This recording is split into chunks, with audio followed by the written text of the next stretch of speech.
the speech the Hezbollah speech that you referred to. So no, they obviously didn't discuss it because it hadn't happened yet. But obviously those comments are extremely unproductive, and Hezbollah should cease making threats against anyone. And our preference would be for Hezbollah to pursue a diplomatic resolution. I think that's the most productive, and certainly making threats at other countries that aren't involved in this conflict at all are not a productive step for them to be taking. Have the Israelis told you that they're about to launch some kind of a strike? They have not. Solves that problem. So you're saying it's not productive to have the exchange in public, but you will still have the exchange in public? I'm saying we'll defend our record when we have to, yeah. So, I'm sorry, but you have daily contacts with the Israelis. So what are you saying? Netanyahu, the prime minister, is lying or not saying correct things? One, can you tell us what you're expecting out of this meeting from Dermer and the secretary? Yeah, so later this afternoon, the Secretary will meet with Ron Dermer, Minister for Strategic Affairs for the government of Israel, and Saki Hanegbi, the National Security Advisor. He will discuss our ongoing work to try to reach a ceasefire that will secure the release of all hostages, would surge humanitarian assistance. They will discuss the situation in the north of in the north of Israel along the border with Lebanon. They will discuss our ongoing work, even absent trying to secure a ceasefire, to get humanitarian assistance into Gaza, and work that needs to be done to accelerate and improve that process, among, of course, a host of other issues that we discuss every time we meet with people from the government of Israel. Okay. Well, when it relates to the quote-unquote north of Lebanon, Israel. Yeah, I corrected know, it. the north of Israel, yes. But yeah. You want to talk about the north south of Lebanon? We can talk about the north of Lebanon sure. if you want.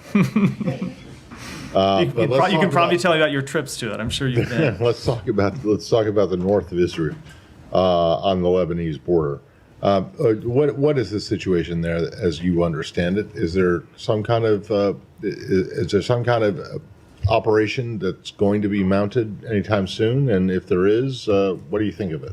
So we have made quite clear that we do not want to see escalation of this conflict. Hezbollah has increased the number of cross-border attacks over the past few weeks. You've seen dramatic attacks targeting civilian communities. Matt, I hate to interrupt. There's a big cockroach on the wall over your head there, so maybe need we'll defer that to it's not no insecticide or roachicide in the briefing, Matt. I'll go get it as soon as you finish. Yeah, I'm sorry to be distracted, but it's a rather large one. Do I have to get rid of it now? No. Let me go ahead and finish. We've seen a dramatic increase in attacks across the border. I shouldn't have said anything because now the room's going to have a hard time focusing on the very important messages I have to deliver here. Back to where we were. Back to where we were. We've been extremely concerned about the situation in the north of Israel. As I said, we don't want to see the conflict escalate. We have seen a dramatic increase in strikes by Hezbollah across the border, targeting Israeli villages, civilian infrastructure. And so we have been pursuing a diplomatic resolution to try to make clear that there should be no further escalation, and that's what we'll continue to pursue. Well, yeah, but I mean, have you told them, the Israelis or the Lebanese, that have you told them anything?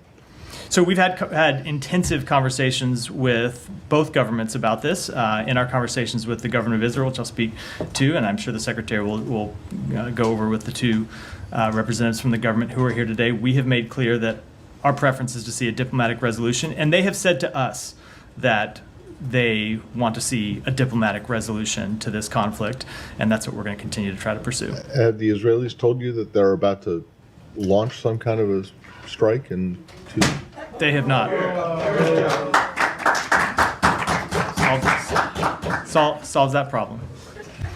Right. I mean, is that? I'm not gonna engage in any metaphors related here. I think we're gonna. No, well, I mean, so have you told the Israelis that you're going to that you will support them or help them if they decide to go in? We have made clear that we want to see a diplomatic resolution. I think. Well, that's not what I'm asking. I think I will leave it at that. All right, thanks. Yeah, sure. After Mr. Hochstein's visit to Israel and Lebanon, is it fair to say that the diplomatic solution has failed? No, I don't think so. I think we continue to pursue very active diplomacy to try to keep this conflict from escalating. You've heard me say this before, and I'll say it again because it remains the case. The best way to unlock the possibility of a resolution along the Israel-Lebanese border would be achieving a ceasefire in Gaza. And we continue to actively pursue a ceasefire in Gaza, primarily to alleviate the suffering of the Palestinian people in Gaza and to secure the return of hostages. But a very important side effect we assess would be making it much easier to achieve a ceasefire and diplomatic resolution along the Israel-Lebanon border. That said, we're not waiting for a ceasefire in Gaza. We're continuing to pursue diplomacy because it's important to do. But again, it's very difficult to reach such a resolution while the conflict in Gaza continues at the pace it is today. And do you have any comments on Hezbollah Secretary General's speech yesterday and his threat to Cyprus? And did the Secretary discuss this topic with Cyprus foreign minister in their call yesterday? So the meeting that he had with the governor of Cyprus was actually 2 days ago. So it's before the speech the Hezbollah speech that you referred to. So no, they obviously didn't discuss it because it hadn't happened yet. But obviously those comments are extremely unproductive, and Hezbollah should cease making threats against anyone. And our preference would be for Hezbollah to pursue a diplomatic resolution. I think that's the most productive, and certainly making threats at other countries that aren't involved in this conflict at all are not a productive step for them to be taking. Thank you. Yeah, go ahead. Just to keep on the Lebanon border issue. Is it fair to say that this has now become like a greater focus of your diplomacy, like in the meetings this afternoon, than the situation in Gaza? This seems to have, really heightened in terms of the rhetoric coming from both sides. Do you see this as a sort of the priority is now avoiding a broader conflict in the north? No, they continue to be equally important priorities, and they have been from the beginning. We have been incredibly focused on the situation in Gaza since right after October 7th. But if you go back and look at what the Secretary said in his first visit to the region, or what we said in really every trip, keeping the conflict from escalating has been one of our overriding strategic goals. And there have been times when it looked like there was more of a chance of the conflict escalating than others. Obviously, we had the time when there was direct fire against the state of Israel from inside Iran. We've seen the pace of attacks across the Lebanese border kind of rise and fall over time. But that overriding strategic objective has been there from the beginning for us. We continue to focus on both. This is not what you were saying, but I would just say that the number of questions we get about any one topic is not always indicative of the actual work that's going on inside the government. We continue to work to pursue a ceasefire. There are conversations going on between our government and the governments of Israel, Egypt, and Qatar about how best to achieve that ceasefire in a way that protects Israel's security interests, gets the hostages home, alleviates the suffering of the Palestinian people. But no, I wouldn't rank them in any kind of order. And also on the relationship with the Israeli government, there's been this fallout from the video that Prime Minister Netanyahu made talking about what Secretary Blinken said to him in their meeting. There's obviously the administration has spoken about this, and said some parts of it are not true. I just wanted to get your response because there's the latest comment from the Prime Minister. He's saying, he's willing to absorb personal attacks. He calls them personal attacks, apparently in a reference to the way that the administration has responded to this video, in order to get the weapons that Israel needs for its survival. So, how do you respond to this kind of, there seems to be a continuing discord between the way you're talking about this and specifically on the issue of whether you're providing Israel with everything it needs? So I'm not exactly sure what the Prime Minister is talking about or what he was trying to accomplish. All I can tell you is what the Secretary told the Prime Minister directly in his meeting in Israel last week, which is that our commitment to Israel's security is sacrosanct. We have proved that not just with words, but with deeds. And I don't think it's productive to engage in an intense public back and forth about this. So we will just let our actions continue to speak for themselves as they have since October 7th. Yeah. Staying on Lebanon, you and other U.S. officials have made clear that you don't want a second front to open, but how likely at this stage do you believe that a new confrontation between Hezbollah in Lebanon and Israel? I'm not going to give you any kind of assessment of likelihood. I will say it is an intense concern of ours, has been for some time. As I said, there are times where we have been more concerned about it. Others. It has never gone away as a concern, but whenever you see an increase in strikes across the border, that magnifies our concern at any given moment. So, of course, we have intense concerns about it right now, which is why we are pursuing diplomacy to try to achieve a resolution. A U.S. official told us today that Israel hasn't come close to achieving their stated objective of destroying Hamas in Gaza. Its defense minister made similar comments publicly. Does the U.S. believe that Israel is militarily capable of succeeding militarily against Hezbollah with or without American support? Against Hezbollah, I just don't want to offer any kind of an assessment about a conflict that we hope never happens in the first place. Well, you may be more persuasive if you point out that it's not one that Israel. We have conversations about that sort of thing behind closed doors, but I don't think it's helpful for me to offer that kind of assessment publicly. Just because so much of this has also been predicated or has been accompanied by the U.S. diplomatic push to achieve a ceasefire in Gaza, where do those talks stand? Have mediators re-engaged with Hamas to get a read on what the bridgeable gaps are at this stage? We are engaging in conversations, as I said a moment ago, with the governments of Egypt, Israel, and Qatar about how to move forward, responding to the proposal that Hamas made last week to try to come to a resolution that is consistent with what the United Nations Security Council endorsed and what countries across the world have signed up to. But I don't think at this point it's helpful for me to talk about those conversations in detail. Just to put that, there's been no re-engagement with Hamas, either their political. I don't want to get into that publicly right now. I have one more on Ukraine that I'll. Okay, we'll come back. While we're on Hezbollah, can I just ask if you can kind of give us an up-to-date assessment as to where the U.S. how the U.S. is viewing Iran's backing of Hezbollah at this moment in time? Has it increased? Is it the same steady state that it's been? Just where that stands. So I can't give you a minute-to-minute assessment, but Iran has been one of the primary backers of Hezbollah going back years, as they are a primary backer of Hamas going back years and other terrorist organizations in the region, and that has in no way changed. Okay, and so there's no further support that they're providing to them. They are providing ongoing support to them at all times. And what I mean is I can't give you a daily kind of run by run of what they're doing, but they have been one of Hezbollah's chief backers going back years, and that hasn't changed. It's been consistent. It's one of the reasons we've been so concerned about Iran's destabilizing activities. And then just one question on the Secretary previewed last week that the department was going to be rolling out plans for day after plans in Gaza.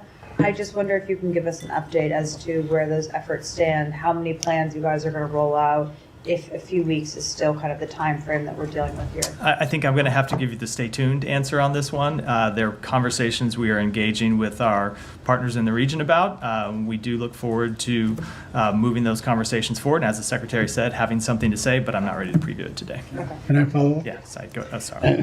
Thank you.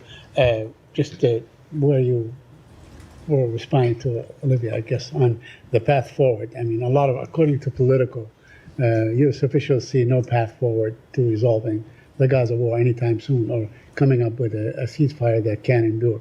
So I just, want perhaps if you elaborate on this. Where are we with the talks? First of all, I have no idea who those U.S. officials are. Okay. As I've said on previous occasions, right. Thousands of people who serve in the government have who are U.S. officials, and they have a wide diversity of opinions. Right. They're not all the opinions that you see quoted from U.S. officials are not universally shared. I think everyone understands that. I will say that we very much see a path forward to a ceasefire. There was a way to get a ceasefire last week, in fact, even before last week, right. If Hamas had agreed to the proposal that Israel had put forward and that had been endorsed, as I said, by the United Nations Security Council and countries around the world. And had Hamas accepted that proposal, we would have a ceasefire today. And the suffering of the people inside Gaza could have been dramatically alleviated, and we've seen a massive surge in humanitarian assistance. So it remains incredibly unfortunate that they didn't accept that proposal, but we think they ought to accept that. They ought to agree to a ceasefire. We are engaged in conversations with the mediators about how to get to a ceasefire that protects Israel's security interests, that alleviates the suffering of the Palestinian people. We very much do think it's possible to achieve one, but as you heard the Secretary say, just because it's possible doesn't mean that we will get there, but we're going to keep trying.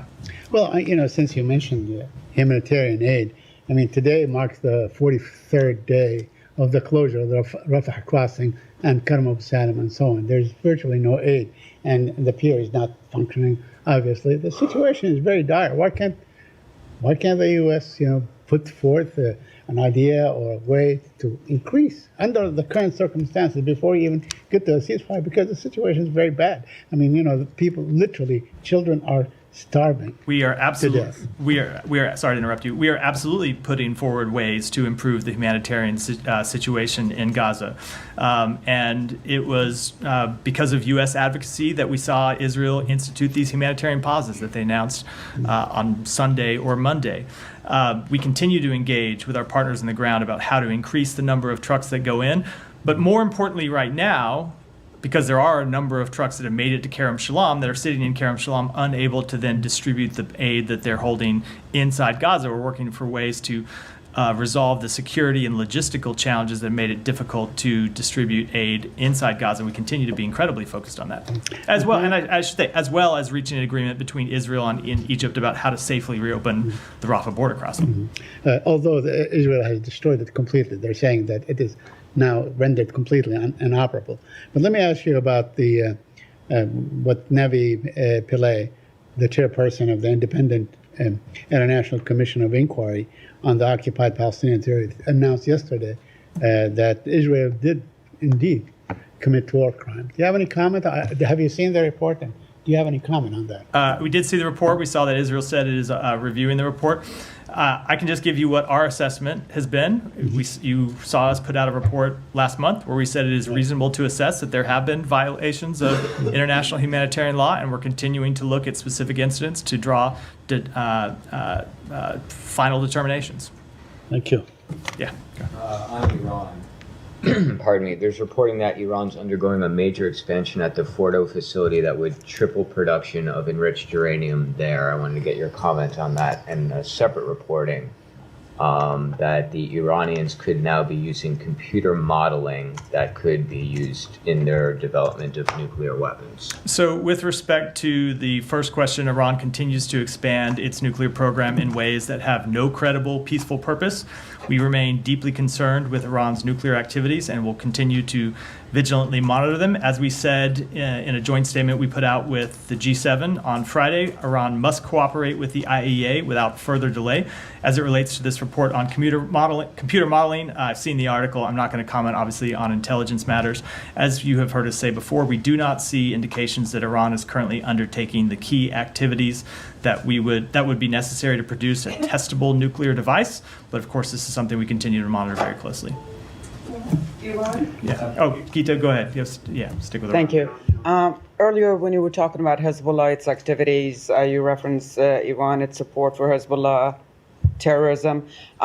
Canada just designated the IRGC as a terrorist group. I was wondering if you have any comments. So we welcome the decision by Canada to designate the IRGC as a terrorist group. It's something the United States has done. The IRGC's terrorism and lethal plotting threatens the entire world, and we stand ready to provide support as other countries consider designating the IRGC as a terrorist organization.